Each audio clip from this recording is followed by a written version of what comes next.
Well, first, Christiane, thank you for being here and doing this, and thanks to everybody who supports Women for Women International. I look out at this audience and I see some longtime friends who have been in the trenches on behalf of women's issues, women's rights and opportunities around the world. And your question's especially important for this organization because historically, Women for Women International has worked in some of the most difficult places in the world.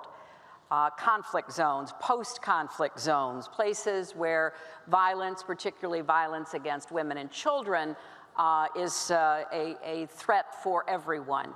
And they have gone year after year into these places to support women, to give women a voice, to give women job training, to give women access to markets, to try to ensure that women are represented when there are conversations about peace or trying to end the violence that afflicts their community or their nation. So during the course of my years of working on behalf of these issues, this organization has been one that's really produced results. And I want everybody here who is supporting it to know you really make a difference. And your contributions, your frontline work help to change lives. Hundreds of thousands of women have been helped through Women for Women efforts. And your being here today keeps that process going. Let me just quickly say, you know, if you look at the progress that women have made, certainly since the Beijing conference in '95 that I was privileged to represent our country at, that conference adopted a platform for action. And it called for equality in education, equality in healthcare, equality in inheritance and property rights, things that were denied women in much of the world at that time.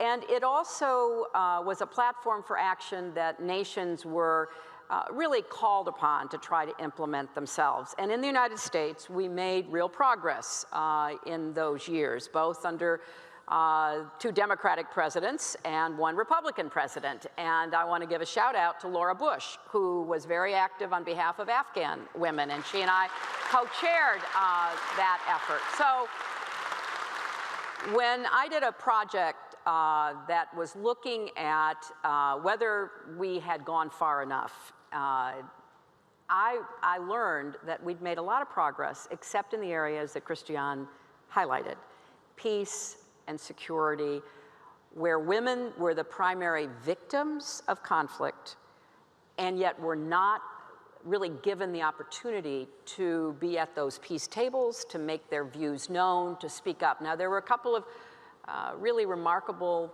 examples of difference, like women ended in many ways the civil war in Liberia. And if you haven't seen the movie Pray the Devil Back to Hell, you should, because it talks about what women did. And out of that came a woman president, the first on the continent of Africa, Ellen Johnson Sirleaf. And so there are other places where women being involved has made a difference. And what we have to do is to raise up organizations like Women for Women International that are really on the front lines and do everything we can to institutionalize that. And I am going to publicly request that this administration not end our efforts making women's rights and opportunities central to American foreign policy and national security.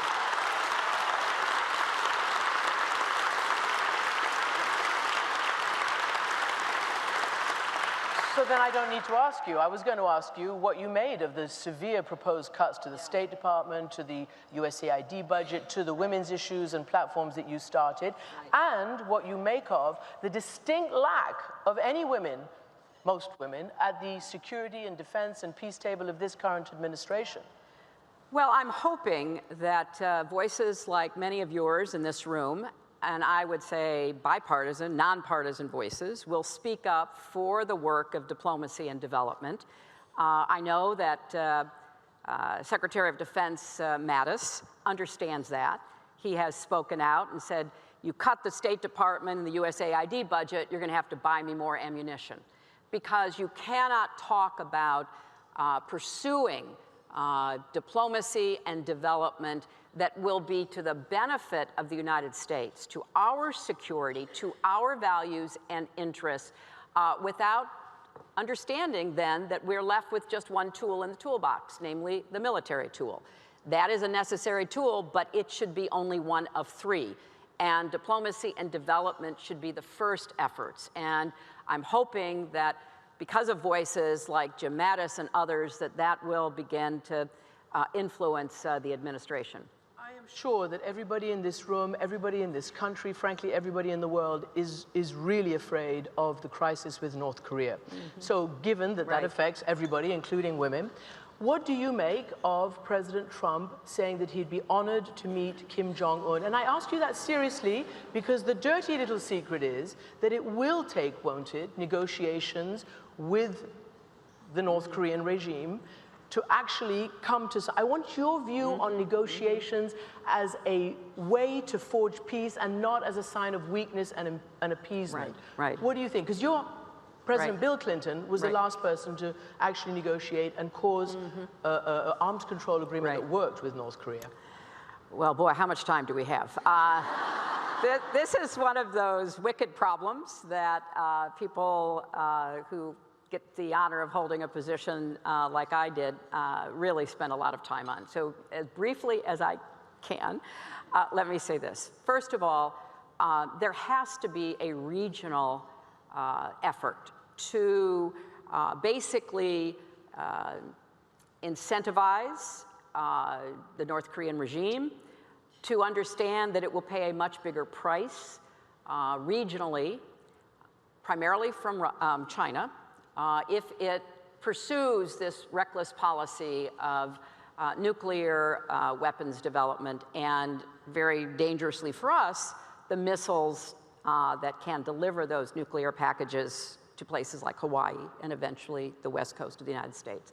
So I take this threat very seriously, but I don't believe that we alone are able to really put the pressure on this North Korean regime that needs to be placed. Now, the North Koreans are always interested, not just Kim Jong-un, but his father before him. We're always interested in trying to get Americans to come to negotiate, to elevate their status and their position. And we should be very careful about giving that away. You should not offer that in the absence of a broader strategic framework to try to get China, Japan, Russia, South Korea to put the kind of pressure on the regime that will finally bring them to the negotiating table with some kind of realistic prospect for change. As Christiane said, there was a negotiation in the 90s that put an end to one aspect of their nuclear program. Two ways to make it: plutonium, uranium, shut down the plutonium. And then a few years later, there was evidence that they were cheating. And I think that there was, and I've said this publicly before, I think the Bush administration erred in saying they're cheaters, now we're not going to do anything with them. They should have said, you're cheating, back to the negotiating table, now we're going to shut down your uranium program. But because they withdrew from any kind of negotiations, the uranium program started up. So negotiations are critical, but they have to be part of a broader strategy, not just thrown out on a tweet some morning that, hey, let's get together and, you know, see if we can't get along, and maybe we can, you know, come up with some sort of a deal. That doesn't work.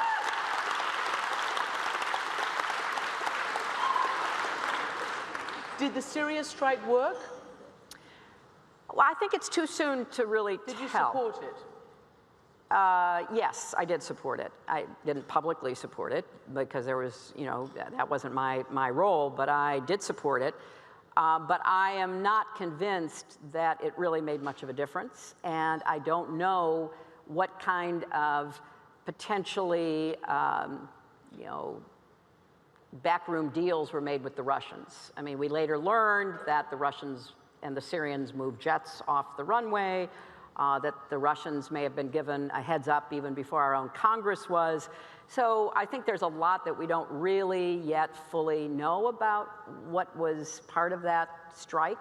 And if all it was a one-off effort it's not going to have much of a lasting effect. And Syria is another one of those wicked problems which everybody is desperately trying to figure out how to stop a civil war, how to prevent Iran from increasing its influence, how to prevent Russia from having a real foothold in the Middle East, which is something that they are desperately seeking. So now Turkey and what it's going to do is a big question mark as well. So there's lots that this strike had really nothing to do with that are critical issues that still have to be addressed. I'm going to come back to Russia in a moment because it's obviously vital.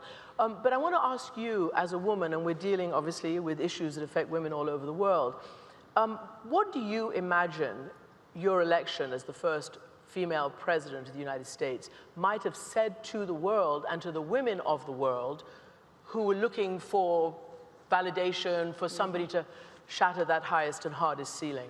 Oh, I think it would have been a really big deal. And I think that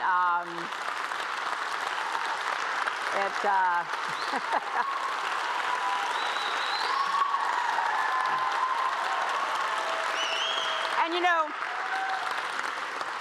I am writing a book, and it's a painful process, reliving the campaign, as you might guess. But I think that partly here at home, there were important messages that could have sent to our own daughters, granddaughters, grandsons, and sons.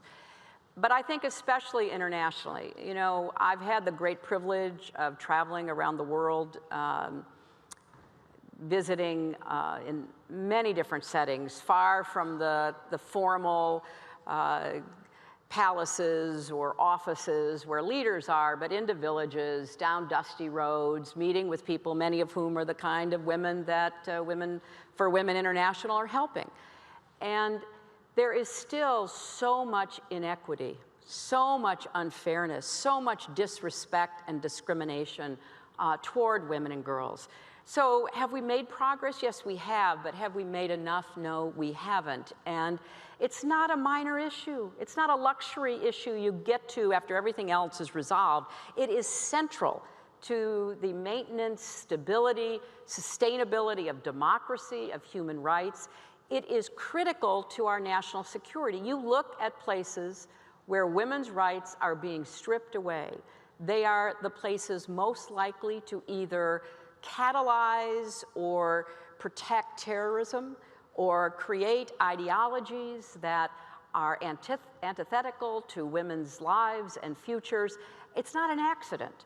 And so part of what I really believe is that women's rights is the unfinished business of the 21st century. There is no more important, larger issue that has to be addressed. Given that, then, I wonder if you could address, you've just spoken eloquently about the sexism, misogyny, and inequity around the world, but do you believe it exists here still? And do you think,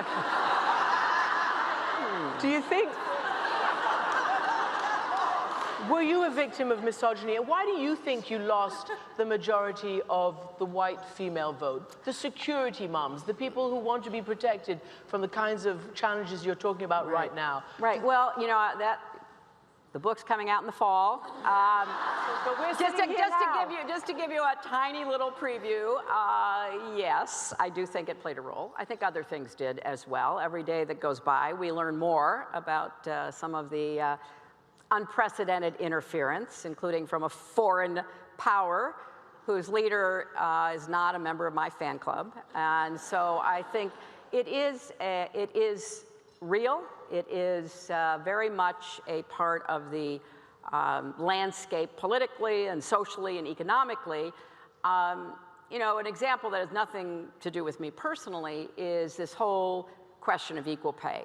We just had Equal Pay Day in April, which is how long women have to work past the first of the year to make the equivalent of what men make the prior year in comparable professions. And we know it's a problem in our country. It's not something that exists somewhere far away. It exists right here.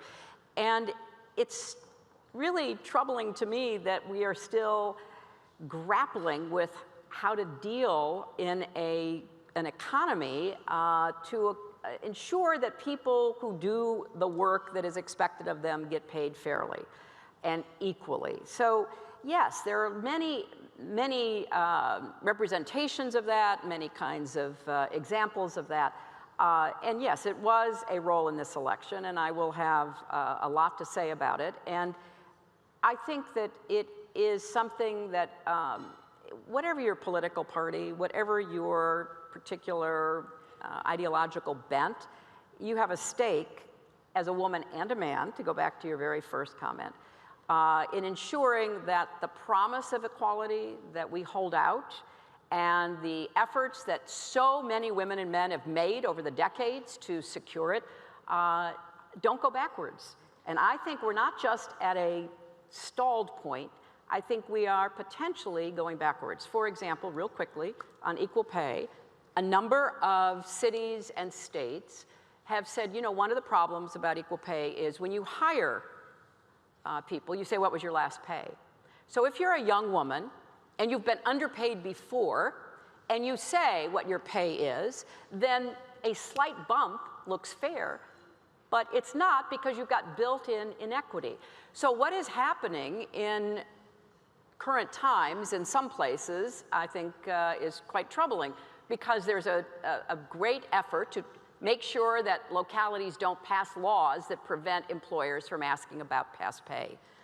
Now, you know, as somebody who's employed a lot of people over the course of my professional life, a lot of young men and women, it's always the case when you offer a job to a young person that is a bump up in pay and respect and responsibility, young women almost always say to me, do you think I can do it? Do you think I'm ready? Young men basically say, what took you so long?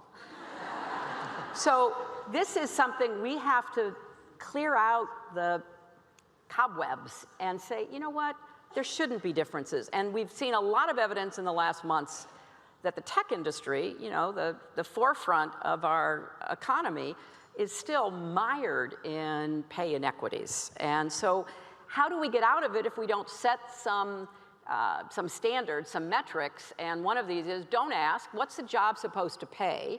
And if the person has the qualifications, pay that person, man or woman, what the job requires, right?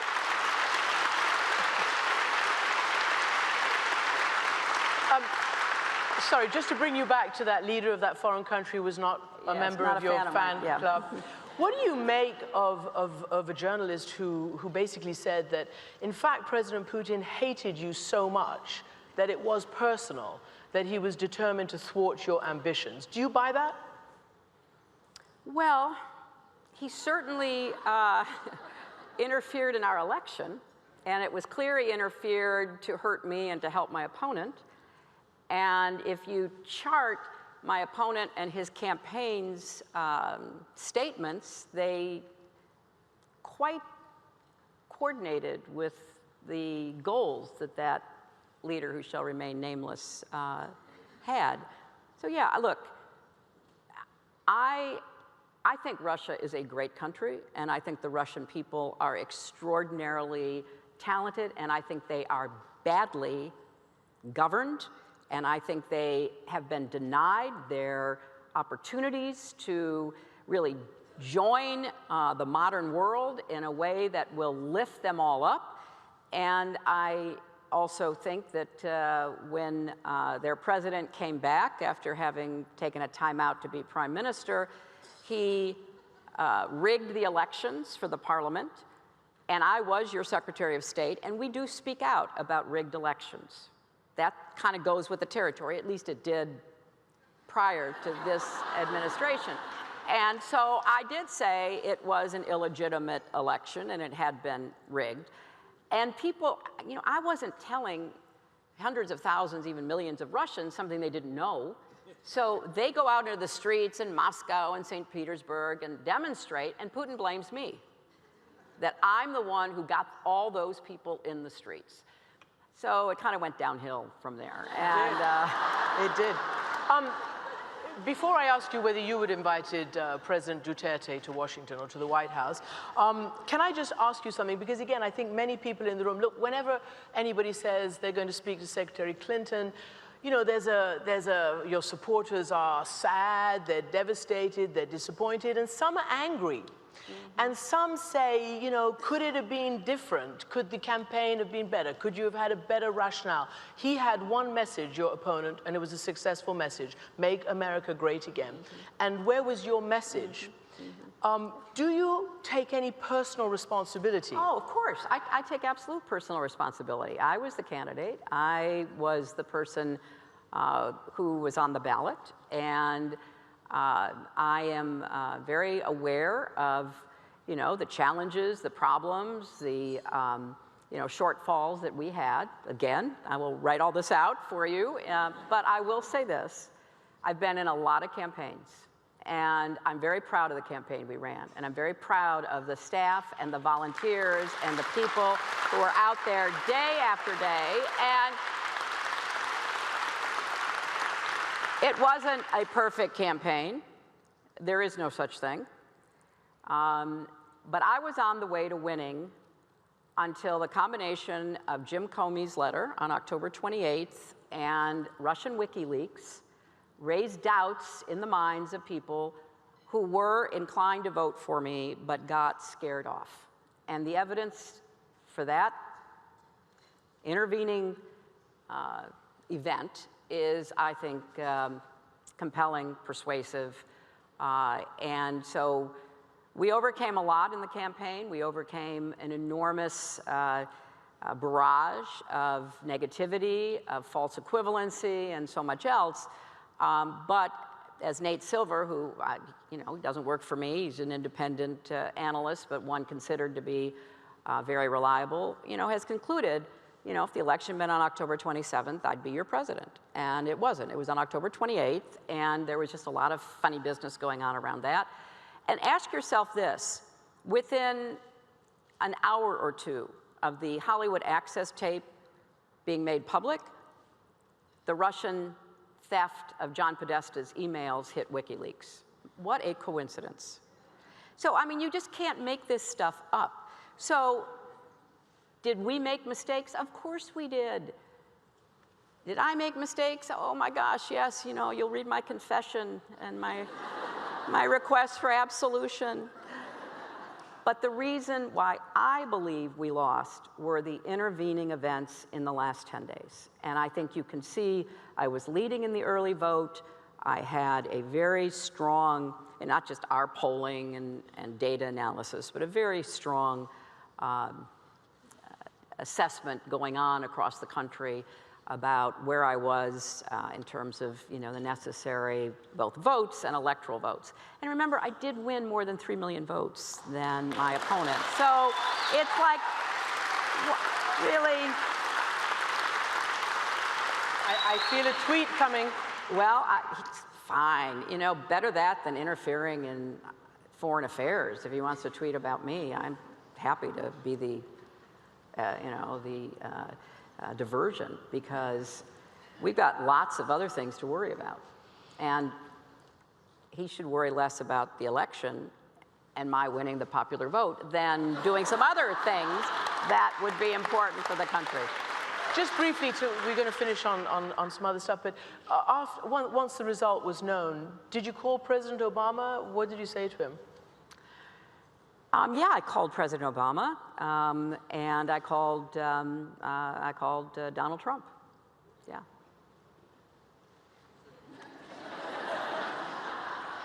Did you have any message for President Obama? You know, look, I mean, I was very proud to serve in his administration, and I said ad nauseum during the campaign, I did not think President Obama got the credit he deserved for saving our economy, for passing the Affordable Care Act. I just didn't think he got that credit. And so, look, among the, I mean, you know, again, you can read all about this excruciating analysis that I'm engaged in right now when I'm not in the woods walking with my dogs. Is it therapy?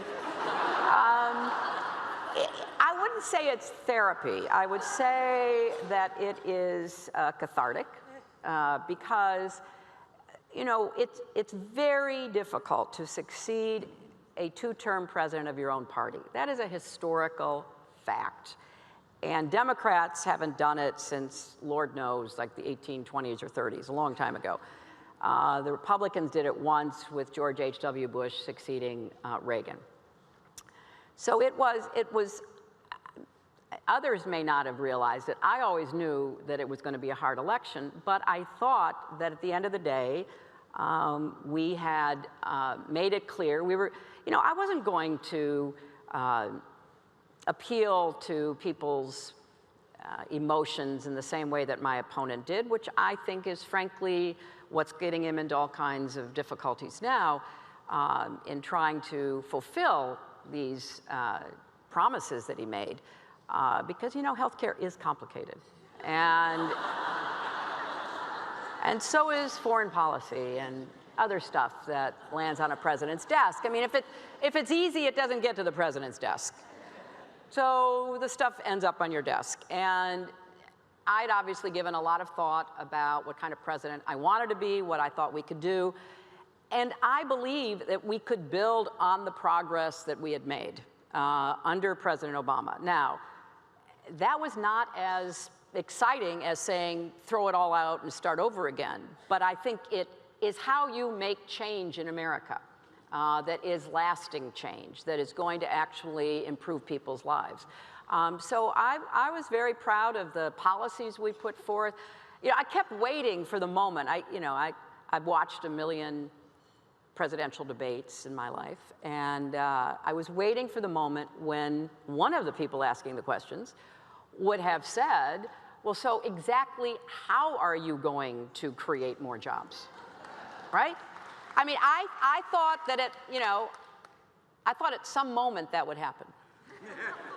And I was ready for that moment. And if some of you who are maybe debate junkies remember, in that first debate, my opponent actually made fun of me for preparing. So I said, yes, I did prepare for the debate, and I'll tell you something else I prepared for. I prepared for being president. And I think, you know, it's not exactly headline grabbing. I understand that.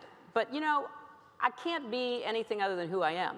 And I spent decades learning about what it would take to move our country forward, including people who, you know, clearly didn't vote for me, to try to make sure that we dealt with a lot of these hard issues that are right around the corner, like robotics and artificial intelligence, and things that are really going to be upending the economy for the vast majority of Americans, to say nothing of the rest of the world. So, you know, I'm now back to being an activist citizen and part of the resistance.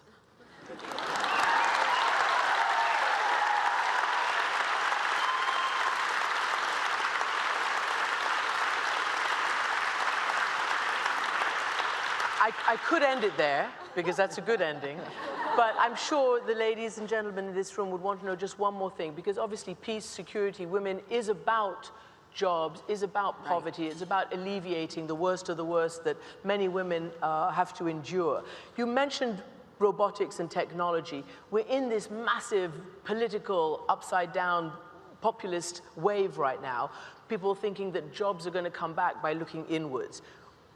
What would you say to women here, men here, there, and everywhere about actually the reality of the labor market?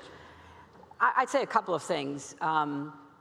We have to make investments in even more comprehensive job training and education to provide the skills that are going to be necessary. And we have to invest in certain sectors of the economy where we think we can stay ahead of the technological wave. And we're not going to be able to do that if you have massive tax cuts that benefit people like us. It's not going to happen. We will end up in a terrible deficit, the debt will explode, and investment will shrink dramatically. So you need a strategy, another really boring word, which I think was what you saw happening in the Obama administration, a lot of the pieces of it, and you need to recognize that trying to provide opportunities to people everywhere requires investments everywhere, but that doesn't mean good jobs will be everywhere. So for example, if you don't have access to high-speed, affordable broadband, which large parts of America do not, and not just rural, but suburban and urban, but predominantly rural, you are not going to attract and keep the jobs of the 21st century. That's just a fact. And so why would a private company go into those areas when there are not very many people and there's not a big profit margin? So you've got to do what we did back in the day in this country and help to electrify. So yeah, utilities are going into places where there's a market, but you're going to have to provide some kind of subsidy, some sort of floor to get everywhere. If you drive around in some of the places that beat the heck out of me, you cannot get a cell coverage for miles. And so you don't, and even in towns, you know, the president was just in Harrisburg. I was in Harrisburg during the campaign, and after it was over, I met with a bunch of people, and one of the things that they said was, there are a lot of places right here in central Pennsylvania where we don't have access to high-speed, affordable internet. We have dial-up, and you know, we don't have kids in a lot of places who have the technical capacity to actually do the homework assignments that they are given. That, we're talking about, you know, places that are not the outback of Alaska. They are within, you know, easy drive of urban areas. So you got to have a strategic plan about what you're trying to deliver so that people can have choices. And we now have more people working in solar than we do working in coal. Now, if we don't continue to promote solar and wind, we not only hurt the environment, we give up jobs. China will eat our lunch in the solar market because they are investing and they are creating jobs for people that are jobs of the future. Healthcare, big job opportunity. If the Republicans repeal the Affordable Care Act, jobs drop. They don't increase because there's no revenue stream to pay for those jobs. Everything is connected. And if you do a one-off kind of political approach, you don't understand the connectivity.